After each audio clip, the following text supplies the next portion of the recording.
ओम शांति। आज है 14 अप्रैल 2026 की साकार मुरली से। बाबा कहते मीठे बच्चे, हाँ जी बाबा, देवता बनना है तो अमृत पियो और पिलाओ। अमृत पीने वाले ही श्रेष्ठाचारी बनते हैं। तो बाबा कहते हैं कि देवता बनना है तो अमृत पिलाओ, पियो और पिलाओ, यानी अमृत पियो यानी ज्ञान धारण करो और कराओ। अमृत पीने वाले ही श्रेष्ठाचारी बनते हैं। प्रश्न है कि इस समय सतयुगी प्रजा किस आधार पर तैयार हो रही है।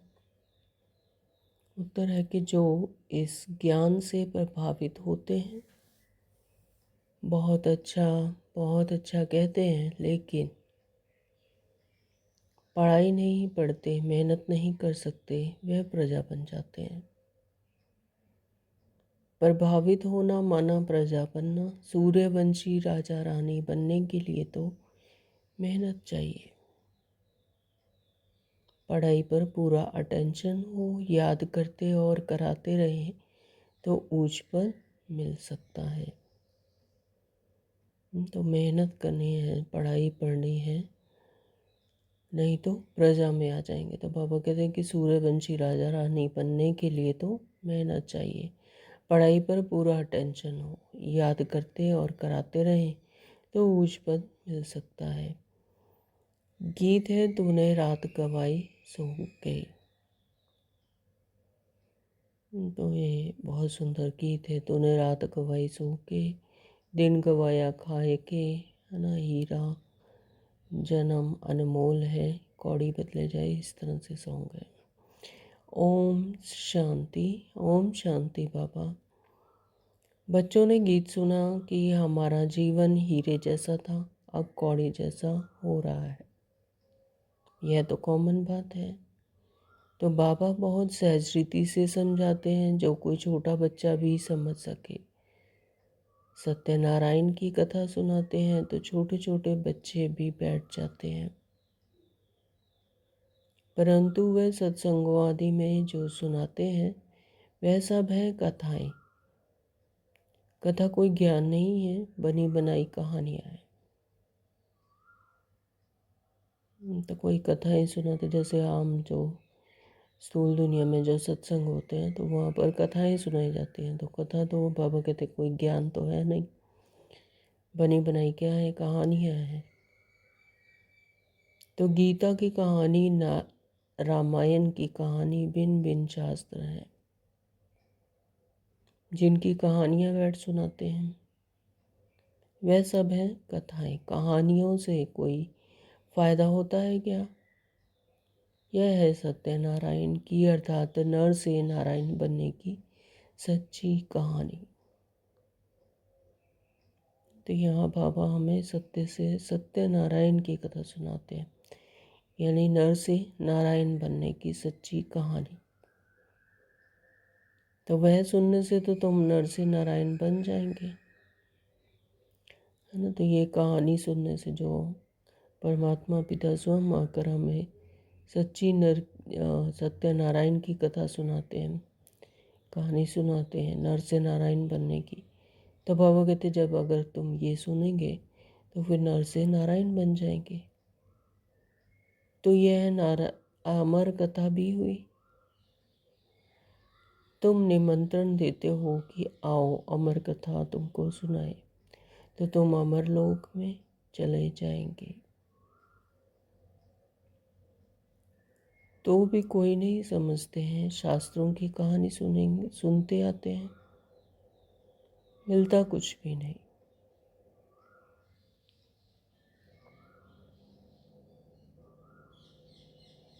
जाएंगे लक्ष्मी नारायण के मंदिर में, चलो दर्शन करके आए, महात्मा का दर्शन कराएं। यह एक रस्म रिवाज चली आई है। तो शास्त्रों की कहानी सुनते आए हैं, सिर्फ दर्शनों के लिए आ जाते हैं। तो बाबा कहते हैं लक्ष्मी नारायण के मंदिर में जाएंगे दर्शन करने के लिए, है ना। तो किसी महात्मा के दर्शन कराएं, तो ये एक रस्म रिवाज चली आई है, लेकिन इससे कुछ प्राप्ति तो है नहीं। तो ऋषि मुनि आदि जो होकर गए हैं उनको माथा टेकते आए। पूछो रचता और रचना की कहानी का पता है? तो कहेंगे नहीं। तो अभी तुम बच्चे समझते हो कि यह रचता और रचना की कहानी तो बहुत सहज है। अल्फ और बे की कहानी है। बल प्रदर्शनी में जो आते हैं वे कहानी तो ठीक सुन लेते हैं, परंतु पवित्र नहीं बनते। तो प्रदर्शनी में जो आते हैं वो कहानी तो सुन लेते हैं, लेकिन धारणाओं में नहीं चलते, पवित्र नहीं बनते।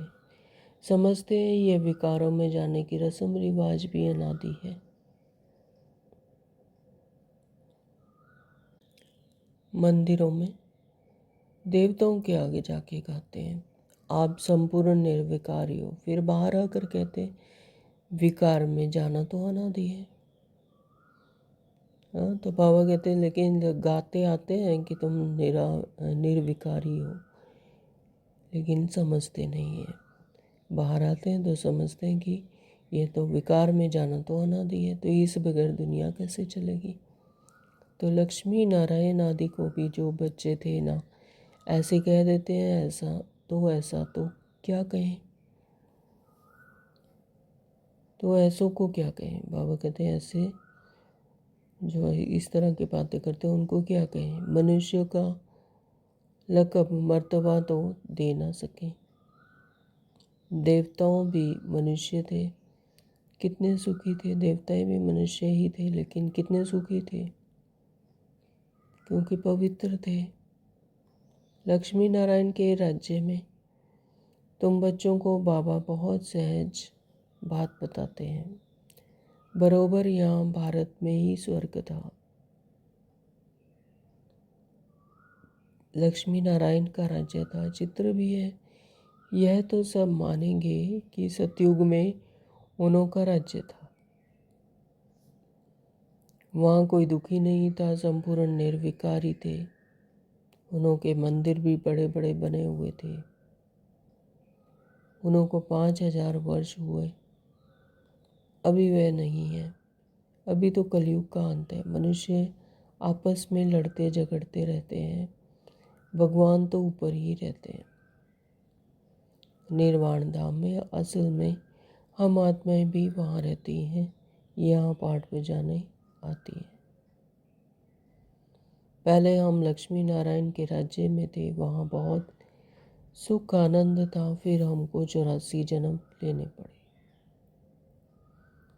गाया भी जाता है 84 का चक्र। हमने सूर्यवंशी में 1250 वर्ष राज्य किया। वहाँ अथाह सुख था, संपूर्ण निर्विकारी थे। हीरे जवाहरातों के महल थे। हमने राज्य किया, फिर 84 जन्मों में आना पड़े। तो यह वर्ल्ड की हिस्ट्री ज्योग्राफी का चक्र फिरता रहता है। आधा कल्प सुख था, राम राज्य के थे। फिर मनुष्यों की वृद्धि होती गई। सतयुग में 9 लाख थे। सतयुग के अंत में वृद्धि होकर 9 लाख से 2 करोड़ हो गए। तो सतयुग में 9 लाख आत्माओं की ही रामानुसार नोंद है कि 9 लाख होते हैं। फिर सतयुग के अंत में वृद्धि होकर 9 लाख से 2 करोड़ हो गए। फिर 12 जन्म त्रेता में बहुत सुख चैन में थे। तो सतयुग के 8 जन्म और त्रेता के 12 जन्म, एक ही धर्म था। फिर क्या हुआ? फिर रावण राज्य शुरू हो गया, यानी द्वापर से। राम राज्य और रावण राज्य देखो, बहुत सहज रीति से समझाता हूँ। छोटे छोटे बच्चों को भी ऐसे बताना चाहिए। और क्या क्या हुआ? बड़े बड़े सोने हीरे जवाहरातों के महल अर्थक्वेक के अंदर चले गए। भारतवासियों के विकार बनने से ही अर्थक्वेक हुई। तो जब द्वापर युग में जब विकारी बने, जब देवपान आए तो अर्थक्वेक आए। अर्थक्वेक होने से फिर हीरे जवाहरात, जो बड़े बड़े हीरे, सोने हीरे जवाहरात के महल थे, वो अर्थक्वेक में अंदर चले गए, है ना। क्यों? क्योंकि आत्मिक समृद्धि, जो कॉन्शियसनेस थी, वो क्या हुई, डिप्लीट होना शुरू हो गई। तो जैसे ही आत्मा की कॉन्शियसनेस चेंज हुई, वृत्ति चेंज हुई, तो ऐसे ही बाहर भी वही मैनिफेस्ट हुआ। तो विकारी हुए, तो विकारी बनने से अर्थक्वेक हुए। फिर रावण राज्य शुरू हो गया, तो पवित्र से अपवित्र हो गए। कहते भी हैं सोने की लंका अंदर चली गई, कुछ तो बचा होगा ना, जिससे फिर मंदिर आदि बनाए होंगे। तो भक्ति मार्ग शुरू हुआ। तो फिर क्या हुआ, भक्ति मार्ग शुरू हो गया, मनुष्य विकारी होने लगे। फिर रावण राज्य चला, तो आयु भी कम हो गई। हम निर्विकारी योगी से विकारी भोगी बन गए। हम निर्विकारी योगी थे, फिर विकारी भोगी बन गए। यथा राजा रानी तथा प्रजा सब विकारी बन गए। तो यह कहानी कितनी सहज है। छोटी छोटी बच्चियां भी यह कहानी सुनाए तो बड़े बड़े आदमियों का मुंह नीचा हो जाए। अभी बाप बैठ सुनाते हैं, वही ज्ञान का सागर पतित पावन है।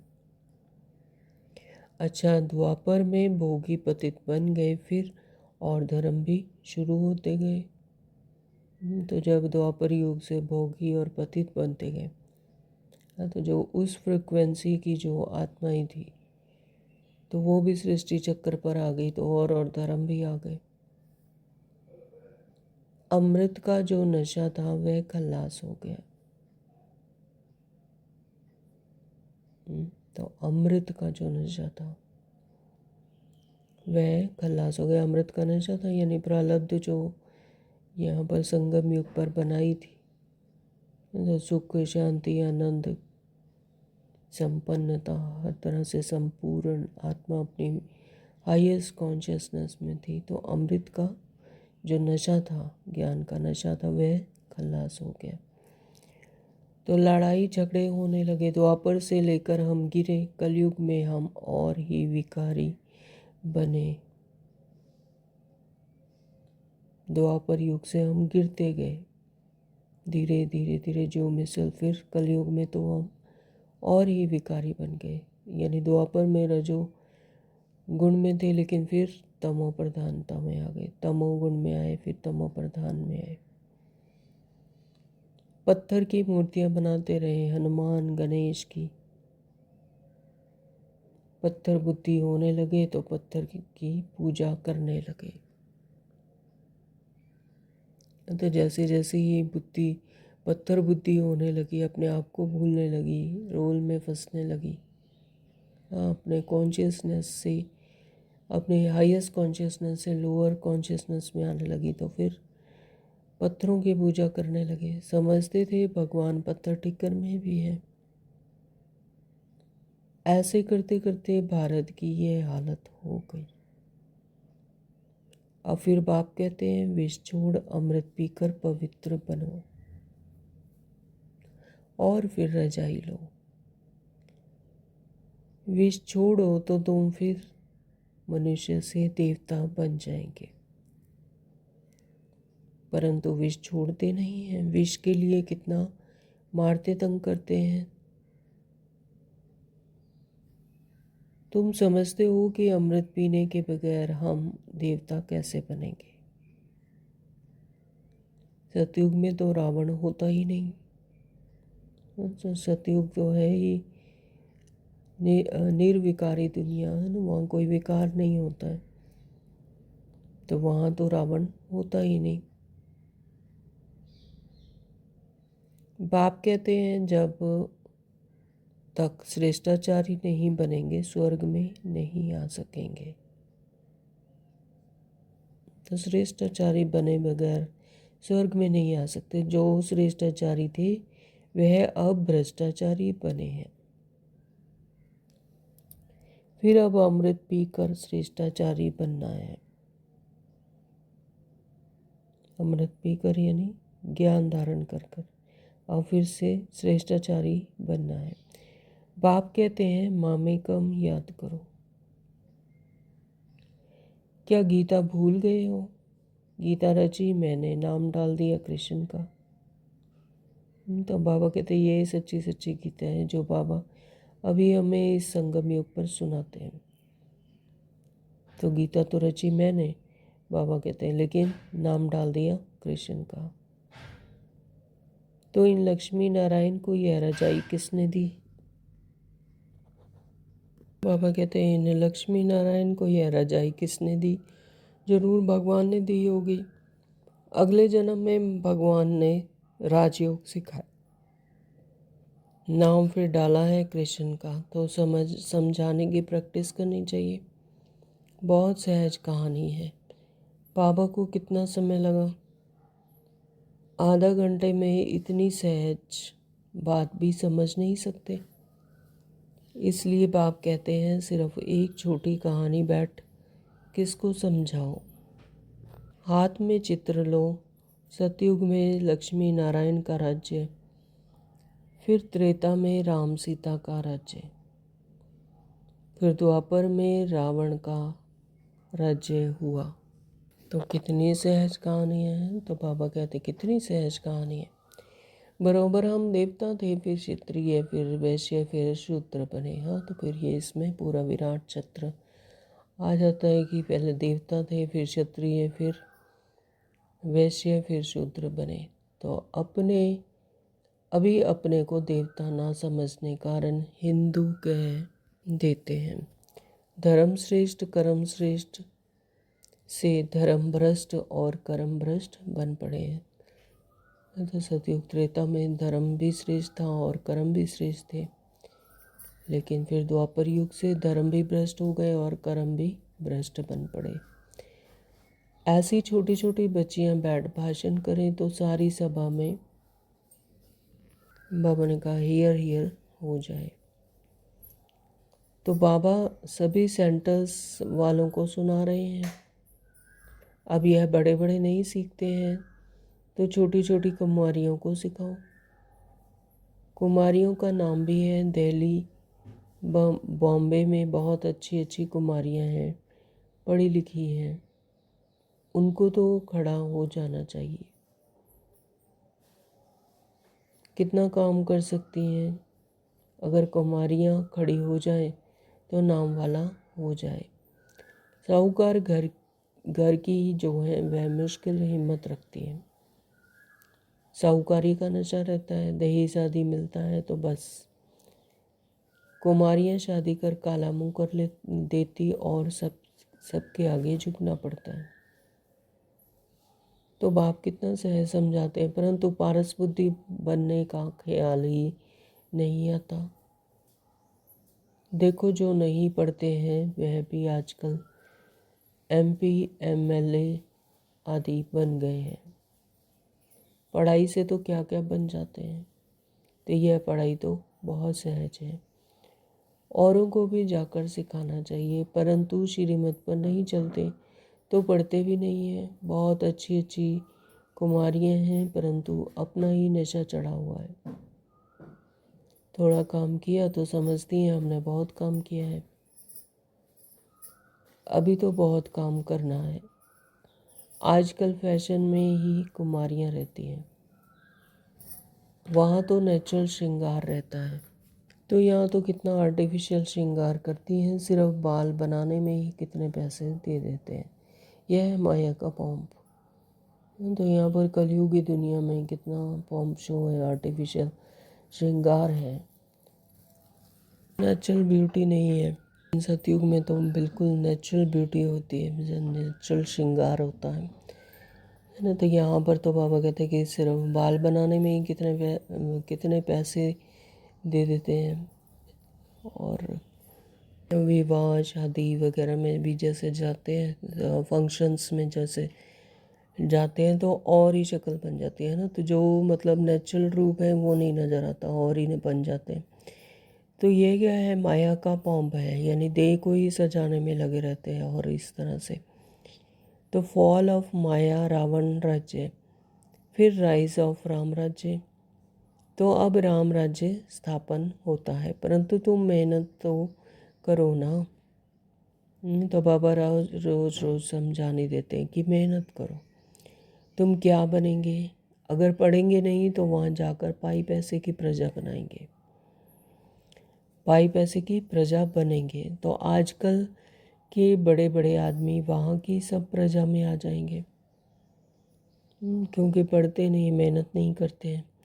तो साहूकार लोग सिर्फ अच्छा अच्छा कहकर अपने धंधे में लग जाते हैं, बहुत अच्छे प्रभावित होते हैं। फिर क्या, आखिरीन क्या होगा? तो वहाँ जाकर तो प्रजा बनेंगे। प्रभावित माना प्रजा, जो मेहनत करते हैं वह राम राज्य में आ जाएंगे। हाँ, तो जिन्हें अच्छा लगता है कहेंगे हाँ तुम्हारा ज्ञान बहुत अच्छा है, अच्छा अच्छा कहते रहते हैं, लेकिन खुद धारण नहीं करते, मेहनत नहीं करते, तो वो फिर राम राज्य में तो आ जाएंगे, लेकिन ऊंच पद नहीं पाएंगे। समझानी तो बहुत सहज है। तो इस कहानी के नशे में कोई रहे तो बेड़ा पार हो जाए।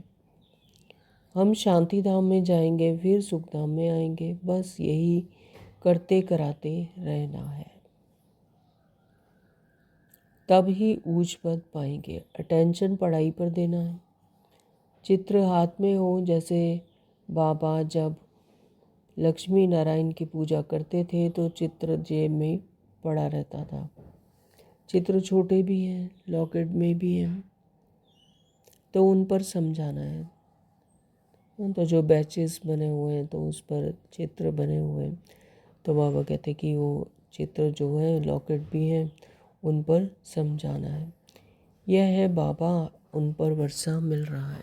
तो बैचेस पर, उन पर लॉकेट में जो चित्र बने, बाबा कहते हैं उन पर समझाना है। यह है बाबा, यह इनके द्वारा, उन द्वारा हमें वर्षा मिल रहा है। तो आप पवित्र बनो और बाप को याद करो। तो कितनी नॉलेज है इन मेडल्स बैचेस में, तो इसमें सारा ज्ञान है। इन पर समझाना बहुत सहज है। सेकंड में बाप से स्वर्ग के जीवन मुक्ति का वर्षा, कोई भी समझाए तो जीवन मुक्ति पद का अधिकारी बन जाए। बाकी पढ़ाई अनुसार ऊंच पद पाएंगे, स्वर्ग में तो आएंगे ना, पिछाड़ी में आएंगे तो सही ना, तो वृद्धि तो होनी है। देवी देवता धर्म ऊंच है, वह भी तो बनेंगे ना, प्रजा तो लाखों बनेगी। सूर्यवंशी बनने में मेहनत है, सर्विस करने वाले ही अच्छा पद पाएंगे। अब प्रदर्शनी में भी जो आते हैं उन्हें अच्छा लगता है ज्ञान, कहते हैं कि हाँ बहुत अच्छा ज्ञान है, बहुत अच्छा कर रहे हो, लेकिन खुद धारण नहीं करते, है ना। तो बाबा कहते हैं कि सूर्यवंशी बनने में तो मेहनत है, सूर्यवंशी बनना है, सतयुग में आना है तो मेहनत तो करनी पड़ेगी, प्रारब्ध बनानी पड़ती है ना। तो याद की यात्रा करनी पड़ती है, तो सर्विस करने की से ही अच्छा पद पाएंगे। उनका नाम भी बाला है, कुमार का है, जनक है, अच्छा सेंटर संभाल रही हैं कुमार का, यानी दादी को कहते थे कुमार का, जनक जानकी दादी को कहते थे। अच्छा सेंटर संभाल रही है, कोई खिटपिट नहीं है। बाप कहते हैं see no evil, talk no evil, फिर भी ऐसी ऐसी बातें करते रहते हैं, ऐसे ऐसे क्या जाकर बनेंगे। तो बाबा तो कहते हैं कि बाबा ने ही सिखाया कि see no evil, talk no evil, speak no evil, even think no evil. इतनी सहज सर्विस भी नहीं करते हैं। छोटी छोटी बच्चियां भी यह समझा सकती हैं, सुना सकती हैं। बंदर सेना भी मशहूर है। सीताएं जो रावण की जेल में फंसी हुई हैं, उन्हों को छुड़ाना है। कथाएं तो क्या क्या बना दी हैं, ऐसे ऐसे कोई भाषण करे, बाकी सिर्फ कहते हैं फलाना बहुत प्रभावित हुआ। पूछो तुम क्या बनना चाहते हो? सिर्फ दूसरों को कहेंगे इनका ज्ञान बहुत अच्छा है, खुद समझते कुछ भी नहीं, तो इससे क्या फ़ायदा। अच्छा, मीठे मीठे सिखलदे बच्चों प्रति माता पिता बाप दादा का याद प्यार और गुड मॉर्निंग। रूहानी बाप की रूहानी बच्चों को नमस्ते। हम रूहानी बच्चों की, रूहानी माता पिता बाप दादा को प्यार और गुड मॉर्निंग, नमस्ते जी, नमस्ते जी, नमस्ते जी। शुक्रिया मेरे मीठे बाबा, आपका बहुत बहुत दिल से शुक्रिया। धारणा के लिए मुख्य सार में बाबा ने कहा, नंबर 1, पारस बुद्धि बनने के लिए पढ़ाई पर पूरा पूरा ध्यान देना है। पारस बुद्धि, वो उच्चतम कॉन्शियसनेस, अपने हाईएस्ट कॉन्शियसनेस में उस अवस्था में पहुंचने के लिए पढ़ाई पर पूरा पूरा ध्यान देना है। श्रीमत पर पढ़ना और पढ़ाना है। हद की साहूकारी का नशा, फैशन आदि छोड़ इस बेहद सेवा में लग जाना है। हद की साहूकारी का नशा, फैशन आदि छोड़, यानी देह और देहभान की बातों को छोड़कर बेहद की सेवा में लग जाना है। नंबर 2, बाबा ने कहा, hear no evil, see no evil. कोई भी व्यर्थ बातें नहीं करनी है। अब व्यर्थ बातें करेंगे तो अपना ही समय व्यर्थ करेंगे, है ना। तो लेकिन ये समय जो है संगम युग का, एक एक श्वास, एक एक पल, एक एक सेकंड इतना वैल्यूबल है, तो उसको सफल करना है, व्यर्थ नहीं करवाना। तो किसी पर प्रभावित नहीं होना है। तो ना तो प्रभाव में आना है, ना ही प्रभावित, अब झकाव में नहीं आना है। तो सबको सत्यनारायण की छोटी सी कहानी सुनानी है। ये क्या है? ये है सच्ची सच्ची सत्यनारायण की कहानी, जो मनुष्य से देवता बनाने की कहानी है। तो सबको सत्यनारायण की छोटी सी कहानी सुनानी है। वरदान दिया बाबा ने, नए जीवन की स्मृति से कर्मेंद्रियों पर विजय प्राप्त करने वाले मर जीवा भव। तो नए जीवन की स्मृति से, ये क्या है? हमारा नया जीवन है, तो इसकी स्मृति से कर्मेंद्रियों पर विजय पाना। तो यही सबसे बड़ी प्रारब्ध है, अपनी ही कर्मेंद्रियों पर विजय पाना।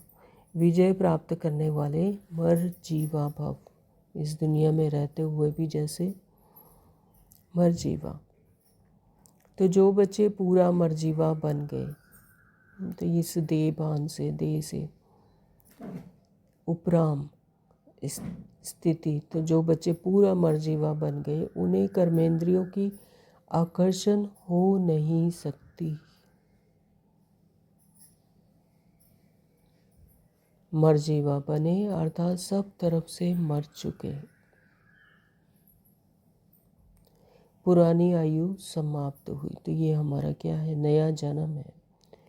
हाँ, तो पुरानी आयु समाप्त हुई। तो जब नया जन्म हुआ, तो नए जन्म, नए जीवन में कर्मेंद्रियों के वश हो कैसे सकते हैं?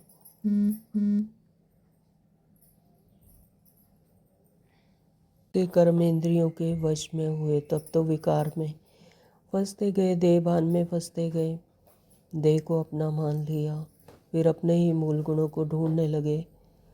तो अब बाबा ने जब स्मृति दिलाई है, तब नए जीवन में कर्मेंद्रियों के वश में हो कैसे सकते हैं? कर्मेंद्रियों को अधीन करना, कर्मेंद्रियों के अधीन होना नहीं है।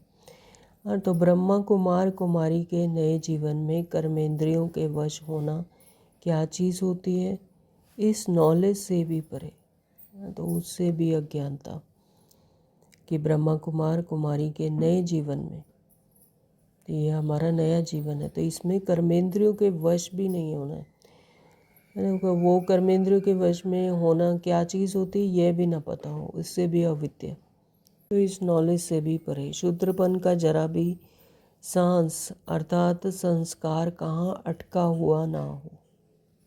तो वो शूद्र बनेगा, कोई भी जरा भी सांस, जरा भी संस्कार कहीं अटका हुआ ना हो।